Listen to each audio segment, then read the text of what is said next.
लाउनु पर्छ। सुरुमा कुन कलर लाउनु फुपू? कलर होइन टीका भन। सुरुमा सेतो टीका लगाइदे अनि त्यसमाथि एक एक गर्दै अरु टीकाहरु थप्दे। हस् फुपू। ओइ मुतुई टीका लाउने बेला चाहिँ नमुते।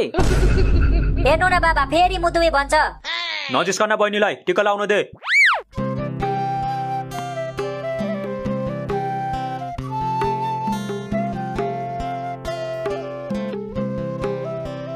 ओइ पर्खी एकछिन पर्खी त। के भयो के फेरि? मेरो ढाड लास्टै चिलायो के, पछाडी आएर कनाइदे त सुरुमा। अबे साले म कनाइदिम। भयो बाबा पर्दैन, तपाईको हातलाई किन दुःख दिनु, म आफै कनाइहाल्छु नि।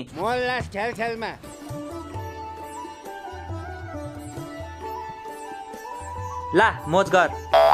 ला त पनि मोज गर। फेरि रुमाल? म चाहिँ हरेक वर्ष पैसा बढाएर दिन्छु अनि त चाहिँ जहिले मलाई रुमाल मात्र दिन्छस्? यो भएन है बाबा।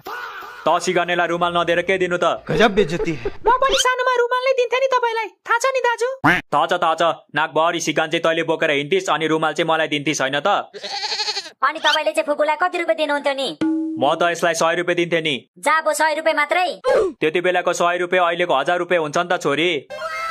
हो र बाबा, त्यसो भए मलाई त्यति बेलाको 100 रुपैयाँ दिनु न, म पसलमा साटेर 1000 रुपैयाँ लिएर आउँछु। यो पनि यसको आमा जस्तै रहेछ, एउटा कुरा भन्दा अर्को कुरा बुझ्ने। भाउजू त छैन नि घरमा? छैन माइती गएको छ तेरो भाउजू। भयो नि को डराउँछ र? त्यस्तो भाउजूलाई त कान्छी औँलाले घुमाएर फ्याल्दिन्छु म। अच्छा ओ तेरो भाउजू आयो। सरी भाउजू सरी, म त मजा गरिरहेको थिएँ। तपाईँ मेरो बेस्ट भाउजू हो, प्लिज मलाई केही नगर्नुहोस्। खोइ त भाउजू कैसा लगा मेरा मजाक? दाजु कस्तो ढाँटेको के, बच्चाहरूको अगाडि बेइज्जत भएन मेरो? डोन्ट वरी फुपू, हामी कसैलाई नि भन्दिनौं के। फुपूको इज्जत हाम्रो इज्जत। स्याबास मेरो बधाई, यस्तो हुनुपर्छ बधाई भनेको। तर हामीलाई 1000 रुपैयाँ चाहिन्छ। के भनिस्? त अब फुपूलाई ब्ल्याकमेल गर्छस्? के गर्नु फुपू, पापी पेटको सवाल छ, गर्नै पर्यो नि। साले तू तेरो पापी पेटलाई सियोले घोचेर फुटाइदिन्छु अहिले म। फुपूलाई पैसा माग्छस्? अनि कसलाई माग्नु त? तपाईलाई माग्यो भने मम्मीलाई माग भन्नुहुन्छ, मम्मीलाई माग्यो भने बाबालाई माग भन्नुहुन्छ। धन्न हजुरबा हुनुहुन्छ र गुजारा चलिरहेछ मेरो। ए बुवा, यसलाई पैसा नदिनु भनेको हैन, तपाईले गर्दा दिनदिनै बिग्रिरहेछ यो। चुप्लाक, मैले पैसा दिएर हैन, तैले हात हातमा मोबाइल दिएर चाहिँ बिग्रेको हो तेरो छोराछोरी। मैले दिएको हो र यिनीहरुको आमाले पो दिएको हो त? तर किन्दिने त तपाई नै हो नि। पक, अबदेखि केही किनी माग्लास्। मैले त केही भनेको छैन है बाबा, मलाई चाहिँ किन्दिनु है। हेर बाटी, यति सानोमा यस्तो बाटी छ, पछि गएर के हुन्छ होला? के हुन्छ र? कुन चाहिँ लाटो केटोसँग बिहे हुन्छ अनि रुदै बस्छ नि। ए नाति, कति जिस्काको बहिनीलाई? अब जिस्काइस् भने तँलाई पैसा दिन है म। मेरो प्यारी बहिनी, अबदेखि म तँलाई कहिले जिस्काउँदिन ल। ये सब क्या देखना पड़ रहा है? तर म मिलेर बस्नुपर्छ अब।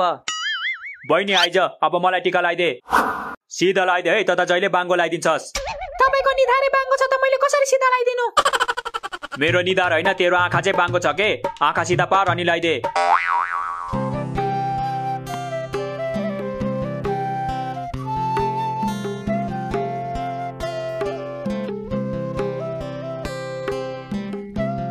लिनुस् बहिनीको उपहार। त्यही राख्दे। ला तलाई दक्षिणा। 3000 ले त 10-12 ठाउँमा टीका लाउन सकिन्छ त बाबा? यति धेरै पैसा किन दिनु भएको फुपूलाई? चुप्लाक, तेरो फुपू मेरो एउटा मात्र बहिनी हो, त्यसैले दिएको। अनि म पनि यसको एउटा मात्र बहिनी हो त बाबा, यसले त मलाई 3000 दिदैन त। तिमीहरु अहिले सानै छौ नि त छोरी, पछि तिम्रो दाजु कमाउने हुन्छ अनि दिन्छ नि तिमीलाई पनि 4-5 हजार। दिन्छु 4-5 हजार। मैले यसको ऋण खाएको छ र हरेक वर्ष 4-5 हजार दिनु यसलाई। हेर बोलेको, बहिनीले त्यस्तो भन्छन्? ए दाजु, यो निकै फटा हुँदैछ है, तलाउनु यसलाई। अच्छा, तपाईको छोरा पनि सज्जन छैन ल, म भन्दा 10 गुना फटा छ तपाईको छोरा त झन्। चुप्लाक, मलाई थाहा हुँदैन मेरो छोरा कस्तो छ भनेर, त भन्दा धेरै बलात्मे छ मेरो छोरा। हो रहेछ, त्यही भएर पो जहिले गर्ल्स टोयलेटमा भेटिँदो रहेछ। यो हुन सक्दैन, मेरो छोराले कहिले त्यस्तो गर्दैन बुझिस? गर्दैन हैन, गरिसक्यो फुपू, त्यो पनि एकचोटी हैन 3-4 चोटी। दुखी नहुन छोरी, नातिको काम परेर गएको होला के गर्ल्स टोयलेटमा। कुछ भी गर्ल्स टोयलेटमा केटाको के काम पर्छ? तपाई पनि कस्तो कुरा गर्नुहुन्छ हौ? नथर्काना छोरी, त मेरो बाउ कि म तेरो बाउ? बाउको कुरा कहाँबाट आयो फेरि? मुखबाट आयो नि छोरी, कहाँबाट आउँछ र? भयो, म अब बोल्दिन। त्यसो भए घर जानु न त फुपू, यहाँ मूर्ति भएर के बस्नुहुन्छ? ओइ भात मारा, तँलाई मैले पिट्नै पर्ने हो, के भनेको त्यो फुपूलाई? मैले के गलत भनेर बाबा? यहाँ चुप लागेर बस्नु भन्दा घर फर्केको ठीक हैन र? हैन, मेरो फुपू कहीँ जानुहुन्न, म सँगै बस्नुहुन्छ। तँलाई फुपूको त्यस्तो माया लाग्छ भने जान त फुपूसँगै। जान्छु त, तँलाई के भयो? गइहाल्न त अहिले नै। अहिले नै किन जानु? मलाई जतिखेर मन लाग्छ त्यतिखेर जान्छु नि। यो दाजु र बहिनी झगडा गरेको देखेर त मलाई तिमीहरूको पो याद आयो। हामी पनि यसरी नै झगडा गर्थ्यौँ है बुवा। झगडा होइन, तिमीहरू त रेस्लिङ खेल्थ्यौ। कहिलेकाहीँ त बत्ती नहुँदा म तिमीहरूकै रेस्लिङ हेरेर बस्थे। अनि हामी झगडा गरेको देख्दा रिस उठ्दैन थियो तपाईँलाई? उठ्थ्यो नि। कहिलेकाहीँ त छोराछोरी होइन कुकुर र बिरालो जन्माए जस्तो लाग्थ्यो। तर पछि फेरि तिमीहरू मिलेको देख्थे अनि अझै 3-4 जना थपौँ कि जस्तो लाग्थ्यो। हजुरबाले त झन्डै भलिबल टिम बनाउनु भएछ। सोच त थियो नि नाति, तर हजुरआमाले मान्नु भएन। हजुरआमाले मान्नु भएको भए त फुटबल टिमै बनाउनु हुन्थ्यो होला है हजुरबा। ओइ त धेरै बोलिस, जा देउसी खेल्नु जा। कोसँग खेल्नु हौ? कोही साथी छैन, सब गाउँ गएको छ। बहिनीसँग खेल जा। भाडाकुटी हो र बहिनीसँग खेल्नु? देउसी पनि 2 जनाले खेलिन्छ र? त्यसो भए घरभित्रै खेल न त। तिमीहरू सबै मिलेर देउसी खेल अनि म तिमीहरूलाई आशीर्वाद दिन्छु। आशीर्वाद होइन हजुरबा, हामीलाई पैसा चाहिन्छ, पैसा। ल म पैसा पनि दिन्छु। ल भट्टा हे त मैले के भन मेरा भाइ हो।